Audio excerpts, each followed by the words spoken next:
Non, nous passons à AB 50. Honorable Godin Pouy, vous avez la parole.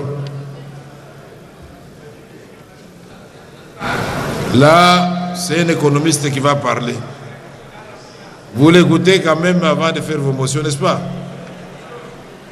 Godéa Koulabimpa. Motion de quoi?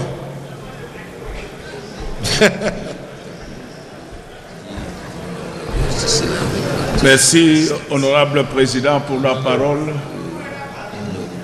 Honorable président, distingués membres du bureau, honorables députés, chers collègues, je voudrais d'abord vous le rappeler, parce que vous le savez mieux que moi, que le budget de l'État, c'est le cœur de l'État. Et donc, nous n'avons pas besoin d'un débat télégraphique. Comme on disait que la loi rectificative pouvait passer comme une lettre à la poste, tout simplement parce que la loi rectificative est bel et bien la loi des finances. Et à ce titre, elle doit être traitée selon les prescrits de la LOFIP de 2011. Le siège de la matière se trouve à l'article 18 de la LOFIP précitée. Ainsi, je vais commencer ma modeste intervention par quelques observations. La première, nous sommes dans le document B, à la page 4, le point 1.1, qui parle de l'évolution de la situation économique internationale. En présentant le cadrage macroéconomique de notre pays, aussi bien national qu'international, notre gouvernement affirme qu'il y a persistance des taux d'intérêt haussiers sur la place internationale. Cette affirmation n'est pas conforme à la vérité.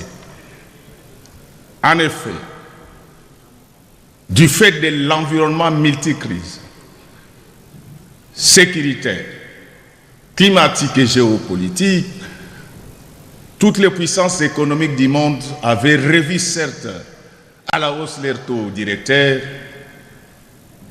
à 25%, notamment les États-Unis d'Amérique ainsi que l'eurozone. Mais à ce jour, ces taux ont été déjà revus à la baisse et se situent autour de 5%. Il y a un vrai problème de sincérité budgétaire. Que je sache, que vous sachiez, parce que je sais que vous le savez, la politique budgétaire n'est qu'un pan de la politique économique d'un pays. Et déjà, lorsque les fondamentaux macroéconomiques sont faux, ça nous pousse à nous réinterroger sur la véracité de ce budget. Deuxième observation, nous sommes toujours dans les documents B à la page 10, au point 1D1. On parle de l'évolution du marché des changes. Et là, on explique, on dit que si la monnaie avait flanché, c'était du fait du déficit de notre balance de paiement. Très bien. Mais quelle incohérence! Au même moment, nous avons une nouvelle structure budgétaire avec un taux d'échange structure de 2600, pendant que la tendance actuelle c'est vers 2900. Cela risque encore de renforcer les déficits de notre balance de paiement parce que la République aura beaucoup d'argent à prendre en charge, bien sûr pour supporter la population. Donc il y a une incohérence. Dans le même sillon d'idées, je suis toujours dans le document B parce qu'il accompagne la loi rectificative. Je suis à la page 13. On dit au 30 juin 2024, il y a eu un excédent de trésorerie. Mais on constate avec regret que les enseignants sont en grève, Les médecins sont en grève. Les députés provinciaux n'en parlons même pas. Et j'ai appris qu'à un certain moment, même les membres du gouvernement ne recevaient pas leurs frais de fonctionnement. Nous parlons de quoi? Nous trompons qui? Avant de continuer, je voulais rappeler aux membres du gouvernement ici présents qu'aucune magie, qu'aucune prière n'envoûte un peuple affamé. Le roi David en a fait l'expérience parce que les jours de l'entrée dans les temples, il a dit consommer les pains qui étaient réservés aux sacrificateurs, tout simplement parce qu'il avait faim. Honorable Président, je sollicite votre autorisation pour que par moment que je puisse glisser en lingala. Pour que nous puissions consommer quoi? Juste pour glisser en lingala. Ah d'accord, je croyais que vous sollicitez. Voilà. Mon autorisation donc, pour consommer. J'informe mon salaire, les membres de notre gouvernement que pendant que vous l'avez vomé avec du champagne, la population congolaise manque de tout. Et je vous informe que si vous ne régularisez pas la paye des agents de l'État, je serai le premier à initier une motion de censure contre ce gouvernement. Nous ne sommes pas les enfants avec lesquels vous pouvez jouer pendant que vous roulez carrosse. Votre patrimoine immobilier, nous le connaissons. Ah. Vous êtes toujours dans la loi rectificative. Je suis là. Et donc, je voulais dire ici qu'on ne peut pas parler de l'excédent de trésorerie pendant qu'il y a des gens qui ne sont pas encore payés. Honorable Président, distingué membre du bureau, honorable député, chers collègues, toujours dans le même document B à la page 14, là, je vous dispense parce que mon collègue Flori Mapamboli a déjà suffisamment éclairé cette lanterne liée à la dette publique. Mais tout ce que nous allons vous demander, c'est que vous allez nous communiquer la liste de tous les bénéficiaires de ce paiement. Nous allons les identifier. Nous allons faire la traçabilité du compte général des trésors jusqu'à la DGI. Nous allons mettre fin à ces audits fantaisistes et sélectifs. Nous allons identifier les vrais bénéficiaires de ces paiements de dettes, ainsi de ceux qui bénéficient de l'argent que le gouvernement débourse pour la construction des routes. Toujours dans les mêmes documents, nous sommes à la page 21. C'est là où on parle des raisons qui justifient le fait que nous soyons là et nous vous félicitons pour cela. Mais je voudrais savoir ici, ces appuis budgétaires de la Banque mondiale, est-ce des prêts concessionnels? Est-ce des prêts ordinaires? Est-ce un don? Dans l'hypothèse où ça serait un prêt, quel est le service de la dette? Et quelle sera la durée? Et toujours dans les observations, je voudrais rappeler ici aux membres de mon gouvernement, donc vous m'excuserez, je parle à votre voix tout simplement parce que je n'ai pas une voix qui porte. Ce n'est pas que je suis fâché. Et je voulais dire ceci. Dans tous les pays du monde, les régies financières font partie des corps protégés. N'y travaillent pas qui veut. Mais dernièrement, il y a eu une nomination des directeurs dans les régies financières. Les PV signés entre ces régies ainsi que les ministères de la fonction publique existent. Il y a eu le phénomène Ngoulou. On a nommé au grade des directeurs des personnes qui n'étaient pas désignées par les régies respectives. C'est en fait ça qui fait que nous n'avons pas de mobilisation massifiée des recettes. Qu'est-ce qui va se passer les jours où ces régies auront 1000 directeurs? Ils vont travailler où? Honorable Président, j'ai fini avec les observations. Je m'en vais maintenant poser des questions. Je vois que vous avez fini avec l'intervention. C'est encore des observations, Honorable Président, et je suis dans mon temps d'intervention. Alors maintenant, la première question, je la pose au ministre du Budget, qui est un grand ami à moi. Il est ami à beaucoup de gens. Ça ne va pas influencer. Ça, je retire. Non, c'est votre ami. Je retire. Ne retirez pas, c'est votre ami. Alors je pose la première question. Monsieur le ministre d'État, J'ai vu que dans le cadre de la loi rectificative, il y a une allocation de 60 millions de dollars pour la construction de la rocade de Kinshasa. De la rocade de Kinshasa. Ah oui, qui part de Mitendi. Oui, ceci équivaut à dire que vous nous ramenez encore dans la logique d'1 million de dollars par kilomètre de route. Il ne faut pas prendre les enfants de Dieu pour des oeils sauvages. Nous avons dans cette salle les anciens dirigeants de l'OVD et de l'Office de route. Ces routes coûtent effectivement 400 000 dollars. La liquidation en finances publiques, c'est un contre-engagement. Lorsque vous liquidez ces montants, vous les faites parce que vous êtes complice ou bien parce que vous êtes complaisant. Or, vous devez être ni l'un ni l'autre. Donc, je voulais que vous m'expliquiez pourquoi ces routes, c'est connu de tous, que ça coûte 400 000 dollars. Pourquoi ça doit continuer comme ça? Deuxième question. Est-ce que vous pouvez nous présenter tous les montants liquidés, évidemment pour la paix, je vais m'adresser au ministre des Finances, liquidés à ce qui concerne les routes qui ont été construites sur toute l'étendue du territoire national pendant ces 5 dernières années? En réalité, qu'est-ce qui se passe? Les ministres et leurs collaborateurs et certains hauts fonctionnaires se sont devenus des coactionnaires dans la société de construction. Certainement, dans leur tête, ils disent qu'il y a des preuves. Monsieur, moi je ne lis pas que des Likembe comme vous. Nous allons vous les démontrer et vous serez exorcisés. Il faut me présenter toutes les liquidations faites en faveur des sociétés de construction ainsi que les travaux exécutés. Je vous pose également la 4e question. Pourquoi la DGI, qui est pourvoyeuse des recettes de l'État parce que nous sommes un État fiscal, pourquoi ces agents ont toujours des arriérés?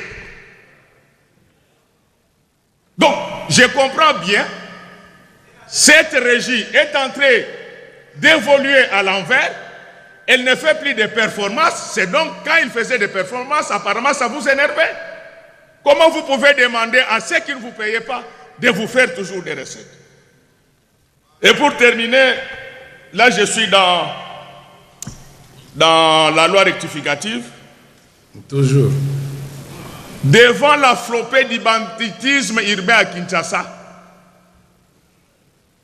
j'ai vu dans les documents B, à la page 32, vous dites que vous avez affecté des crédits importants à la police pour sécuriser les Quinoises et Quinois. Est-ce que je peux en connaître les montants? Chaque fois que je passe dans les sous-siat, nos policiers manquent de tout. Nazoe msebino ke soki bo futi ba enseignant te bokolia bonne année te. Na bisi bino penza na pete. Soki bo futi ba enseignant te bokolia bonne année te ngamu tuna kokotisa moso ya censure aw initiateur uzalanga. Bo futa batu bongo bo vanda bien bo tika ba makambo na bino boza kolia.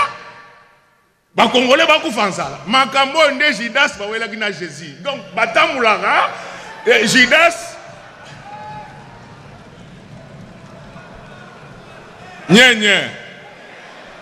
Comment nye? Bomba. Naloba. Nasakola. Nasanola bango.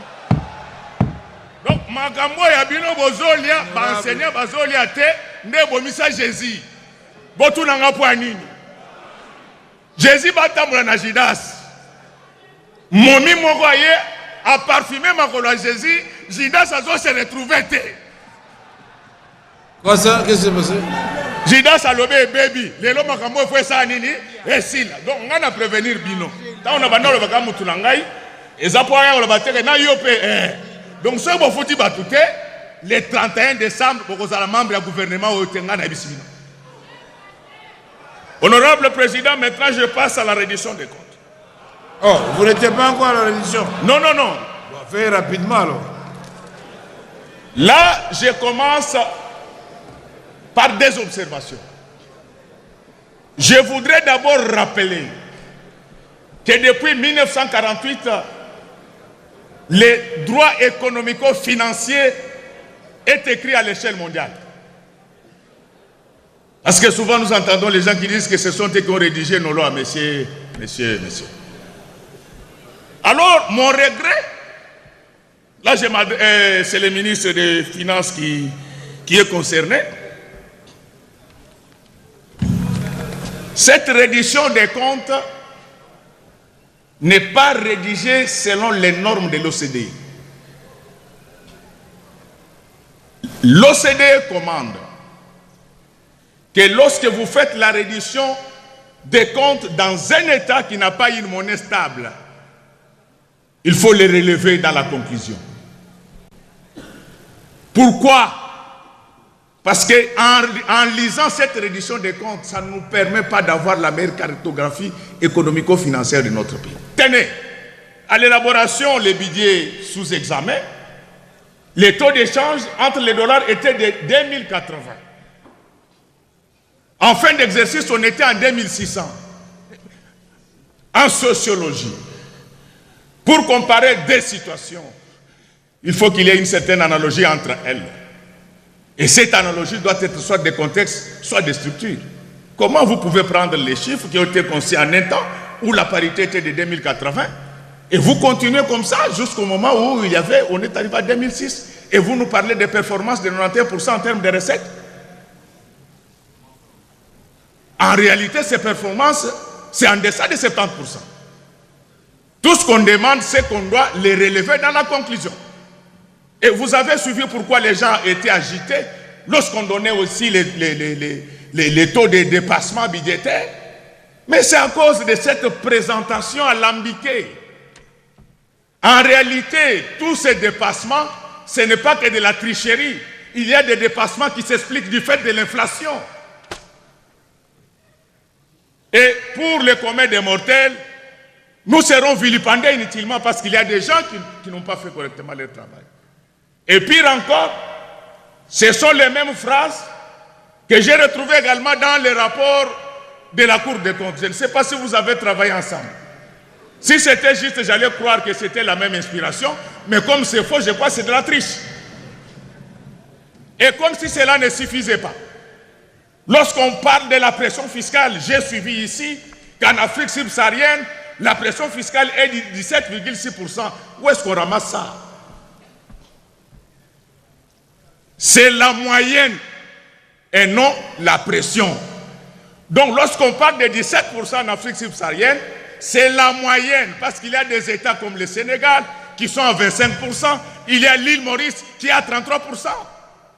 Tout ça, on veut nous faire voir que nous nous rapprochons des réalités de l'Union africaine. Non, ces données sont publiées par l'OCDE et nous savons comment ça se tient. Et donc,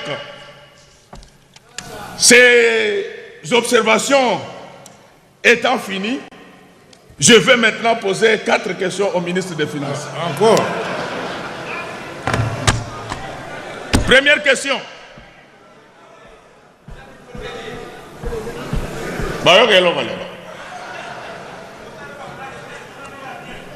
Première question, monsieur le ministre. Quel a été l'apport des entreprises du portefeuille de l'État au budget que nous sommes en train d'analyser en termes de pourcentage? En termes de pourcentage. Ces entreprises, ce sont des canards boités pour la population, mais des vaches à lait pour les mandataires et ceux qu'ils ont mis là-bas. On ne vous laissera pas faire souffrir ce peuple. La population a beaucoup souffert. Et si nous sommes là, c'est nous qui représentons légitimement l'ensemble des 100 millions de la population congolaise. Donc, je n'aime pas de tâtonnement. Parce que si vous tâtonnez, monsieur le ministre, ça va déboucher sur une question orale et sur une interpellation. Alors, je le sais très bien, j'ai été président d'un organe de Liban. Voilà. Honorable Godin Boyi. Deuxième question. Honorable président, je pose les 3 questions. Non, je ne vous arrête pas. Tout ce que je vous demandais, c'est d'échanger le ton et pas menacer les membres du gouvernement. Merci beaucoup. Merci. On peut vous écouter tout en parlant. Merci beaucoup. Merci beaucoup, honorable président. Je l'avais déjà dit que ma voix ne porte pas. Et pour me faire entendre, je dois... Merci. Alors maintenant, je vais faire un effort pour parler comme Monseigneur Monseigneur. Deuxième question, monsieur le ministre. Est-ce que vous pouvez nous présenter les tableaux succincts mais complets de l'évolution des différentes dépenses à la prévision ainsi qu'à l'exécution? Donc les grandes masses, on n'a pas besoin de détails. Troisième question. Monsieur le ministre des Finances, est-ce que vous pouvez me donner la liste complète des primes que touchent la première ministre, les ministres, les DG, les fonctionnaires? Et je suis sérieux. Non seulement que je demande ces listes, je me constitue déjà un aviseur. Je dois m'assurer que tous les bénéficiaires de ces primes ont payé leurs impôts à la DGI au titre de l'IPR. Si cela n'est pas fait, ça va déclencher la motion à laquelle je présente. Honorable Président, j'ai dit et je préfère m'arrêter là.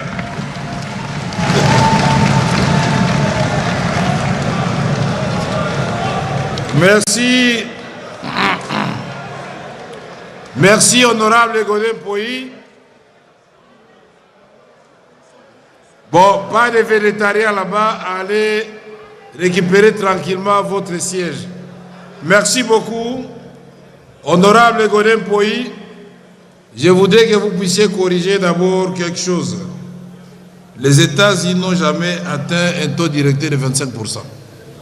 Jamais dans l'histoire des États-Unis. Asseyez-vous, asseyez-vous. C'est maintenant le président qui a la parole. Je suis économiste et professeur comme vous.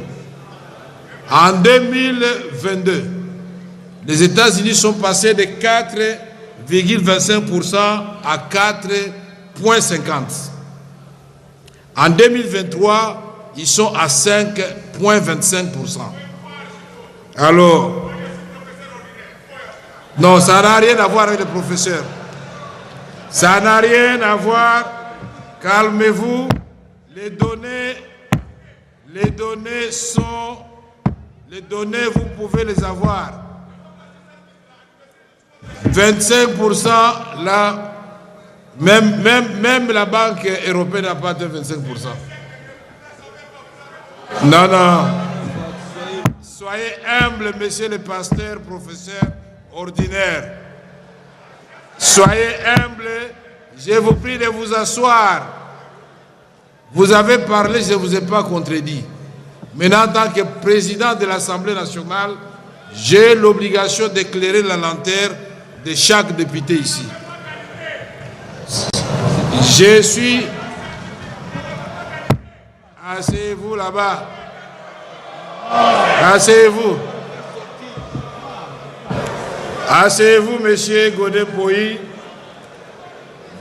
Ceci n'empêche en rien que vos observations soient retenues et que les questions que vous avez posées aux différents ministres méritent réponse. Donc ici, vous avez posé un certain nombre de questions au ministre du Budget sur notamment la rocade qui coûte 60 millions de dollars. Et vous avez dit que ça nous ramène à un taux de 2 millions, le coût de 2 millions de dollars le kilomètre. Le ministre vous répondra. Alors que le prix connu est de 400 000 dollars le kilomètre. Vous avez posé la question si le ministre des Finances pouvait vous donner toutes les liquidations qu'il a faites concernant les routes et les bénéficiaires. Vous avez souligné qu'en réalité, beaucoup de ministres sont devenus des associés des sociétés qui réalisent les routes. Pourquoi la DGI aujourd'hui recule alors que nous sommes dans un régime trop fiscalisé et les agents ont des arriérés? Devant le banditisme urbain, vous voulez savoir quel est le montant qui a été retenu pour combattre ce fléau. La reddition des comptes, depuis 1948, vous avez dit, ça ne commence pas maintenant, et vous avez posé un certain nombre de questions au ministre des Finances.